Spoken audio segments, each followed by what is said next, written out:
இந்த படத்தோட ஸ்டார்டிங்ல ஒரு லேடி அவங்க வீட்ல ஆபீஸ் போறதுக்கு ரெடி ஆகிக்கிட்டு இருக்கிறத காட்டுறாங்க. அந்நேரம் அவங்களோட பொண்ணு தூங்கி எந்திரிச்சு கன்னத்தை சொரிஞ்சுக்கிட்டே வெளியே வர்றா.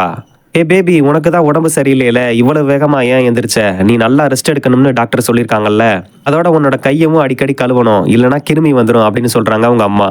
இன்னைக்காச்சும் என் கூட வீட்லயே இருப்பியாமா, என்னோட டைம் ஸ்பெண்ட் பண்ணுவியாமா அப்படின்னு சொல்லி கேட்கிறா அந்த பாப்பா. இவங்க 2 பேரும் பேசிக்கிட்டு இருக்கப்பவே அவங்களுக்கு ஆபீஸ்ல இருந்து கால் வருது.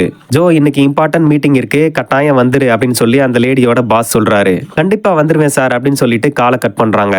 அதுக்கப்புறம் அந்த பாப்பாவை தூங்க வச்சுட்டு ஒரு ஸ்டிக்கி நோட்ல சாரி ஹனி, அம்மா இன்னைக்கு சீக்கிரம் வந்துருவேன் அப்படின்னு சொல்லி எழுதி வச்சுட்டு போயிடுறாங்க. கார்ல போய்கிட்டு இருக்கப்பவே இவங்க போனுக்கு ஒரு வீடியோ மெசேஜ் வருது. அதை ஓபன் பண்ணி பார்த்தா அந்த சின்ன பொண்ணு தான் வீடியோ அனுப்பிச்சிருக்கா. சாரி மம்மி, இன்னைக்கு உங்களை கோவப்படுத்திட்டேன், நீங்க ரிலாக்ஸ்டா ஆபீஸ்க்கு போங்க, என் கூட நிறைய டாய்ஸ் இருக்காங்க, அவங்களோட நான் ஹாப்பியா விளையாடுவேன் அப்படின்னு சொல்லி சொல்றா. அதை பார்த்துட்டு ஃபீல் பண்றாங்க அந்த லேடி. அதுக்குள்ள ஆபீஸ் வந்துருச்சு. இறங்கி உள்ள போய் மீட்டிங்க்கு போகாம ரிசப்ஷன்ல ஒரு கவரை எழுதி கொடுத்துட்டு கிளம்பிடுறா. ரிசப்ஷன்ல இருந்த அந்த லேடி அந்த கவரை பாஸ்கிட்ட போய் கொடுக்குறா.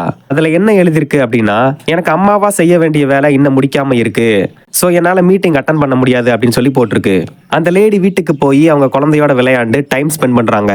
அந்த பாப்பாவும் ரொம்ப சந்தோஷப்படுறா.